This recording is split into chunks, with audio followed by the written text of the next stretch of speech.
life is fair. In the tranquil early hours of the morning, while most of the world slumbers in the embrace of sleep, there's a dedicated fisherman who defies the darkness.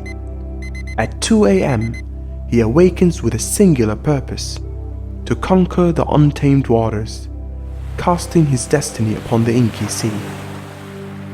By 3 a.m., his boat slices through the waters, guided by the guiding light of the stars. It's a mystical dance between man and the sea, a dance that only the initiated understand. The fisherman, our protagonist, is on a quest for something more than just fish. He seeks self-reliance, self-sufficiency, and a life of freedom. As the clock strikes 10 a.m., the shores come into view, and his catch is bountiful. But instead of a leisurely morning coffee, he embarks on a new mission: to share the fruits of his labor with the world. The fisherman becomes the fishmonger, his haul transformed into a treasure trove of sustenance. At 4 p.m., he heads home, not as a weary laborer, but as a provider of life's essentials. Rinse and repeat day after day, he embraces the cycle of life, the rhythm of the tides, and the harmony of his existence. And here's where it gets intriguing. The fisherman has a philosophy, a creed etched into his heart. He believes that those who choose to sleep in or opt for a different path have no inherent right to claim what he's caught or the wealth he's diligently amassed. It's a matter of personal responsibility, a testament to his relentless work ethic. In his world, it's not a question of fault, it's a matter of choices. He's chosen the path of unwavering commitment, of braving the dark, unpredictable waters. If others, through their choices or inactions, find themselves wanting, it's a reflection of their own journey. Do we share in the bounty of those who cast their nets in the pre-dawn hours? The answer, like the sea itself, is as deep as it is profound. In a world where things don't always seem fair, let's unravel a tale of two scenarios that might challenge our perceptions. First, picture a land where prestigious universities have two doors. One is opened by educational merits, and the other by family wealth and historical lineage.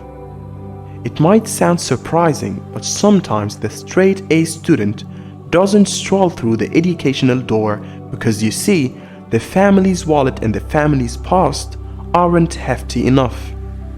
It's a tad controversial, but it's how the world sometimes spins.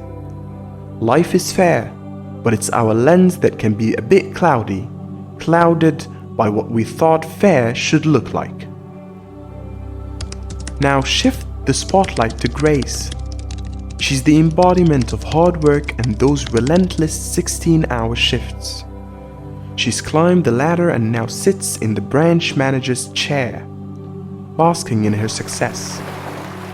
But her joy's flame dims when an email arrives, announcing Jack Miles as the new regional manager. Jack, well, he's more of a party enthusiast than a corporate email composer.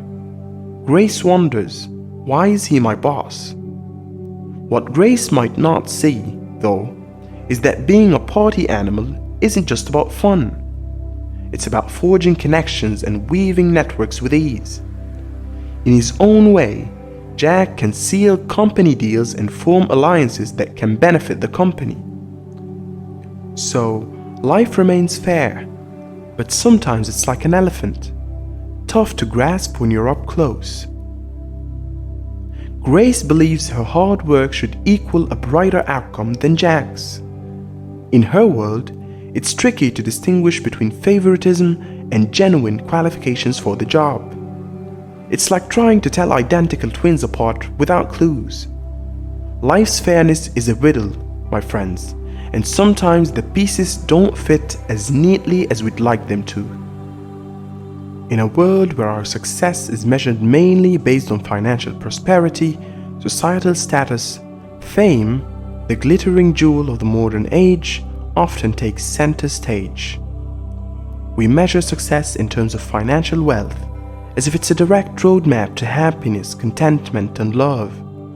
But if we peer through a different lens, we might see that financial success and value added can indeed be companions. It's here that life starts to make sense, and its fairness become clear. You see, life doesn't play by a single set of rules. It's a multifaceted game, and the real rules are out there, waiting to be uncovered. They do make sense, but they're not as straightforward as we'd like. They can be complicated and at times less comfortable. That's why many folks never really grasp them. Let's dive into the first rule. Life is a competition. Think about it. That business you toil for, someone out there is plotting to outmaneuver it. The job you cherish, there's an eager computer program that would love to take your place. We're all part of this unspoken competition, though we often prefer not to acknowledge it. Achievements, in essence, are benchmarks against others. You swam more laps, danced with more grace, or collected more Facebook likes than the average. Congratulations. It's a better pill to swallow, I admit, which is why we reassure each other with comforting phrases like "just do your best" or "you're only competing with yourself." But here's the twist. Even these motivational sayings are designed to make you strive harder. If competitions truly didn't matter, we'd tell struggling children to simply give up. But let's not fall into the collective delusion that there's no competition lurking in the shadows. People dress their best to win hearts, and they face interviews like warriors to seize jobs. Denying the existence of competition only leads to defeat. Anything in demand operates on a competitive scale, and the best rewards are reserved for those willing to fight fiercely for them. So in the grand theater of life, remember, it's not just about fame or financial success. It's about understanding the unwritten rules and taking your place in the vibrant tapestry of competition, striving for your slice of the pie. Life is a stage, and the spotlight is on you. Will you embrace the challenge? Now let's explore another rule of life. What you do carries more weight in the world's eyes than what you think. It's how others size you up. Simply talking about sculpting won't earn you the title of a sculptor. You become one when the world sees the sculptures you've crafted. Society's judgment is simple.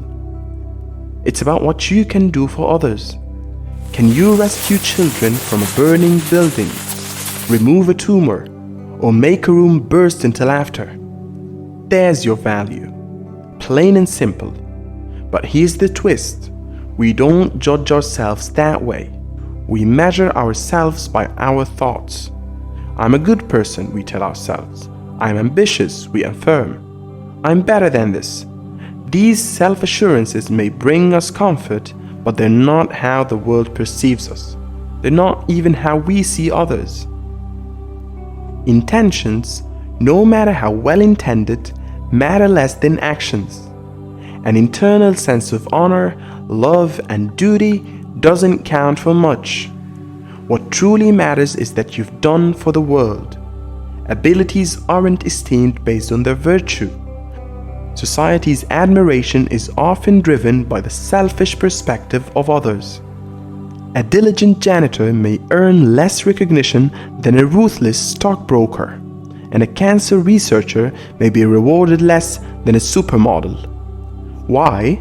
Because these abilities are rarer and have a broader impact. People like to create a sense of moral authority. It's why we have referees in sports games and judges in courtrooms. We have an inherent belief in right and wrong, and we expect the world to abide by these rules. But here's the truth. Reality is indifferent. You studied hard, but you failed the exam. You worked hard, but that promotion didn't come your way. You love someone, but they won't return your calls. The problem isn't that life is unfair. It's your concept of fairness that's fractured. Consider that person you admire but who doesn't reciprocate your feelings. They're a complete person with years of experience as someone entirely different from you. They interact with hundreds or thousands of others every year. What are the odds that among all those interactions, you'd automatically be the first choice for love? The decision isn't about you, it's about them, just as your decisions are about you. Doesn't that sound fair now? We love to criticize our bosses, parents, and politicians. Their judgment seems unfair and illogical because they don't align with our views. While there are genuinely problematic authority figures, most are simply trying to do their best in different circumstances. They might know things you don't or prioritize differently. The actions of others aren't some cosmic judgment on your being. They're driven by their own interests. As the saying goes, walk a mile in their shoes. Life may appear unfair, but if you consider that everyone looks out for their best interests, it might start making sense and help you navigate it successfully. Your boss doesn't hate you, they just care more about their interests. What do you think?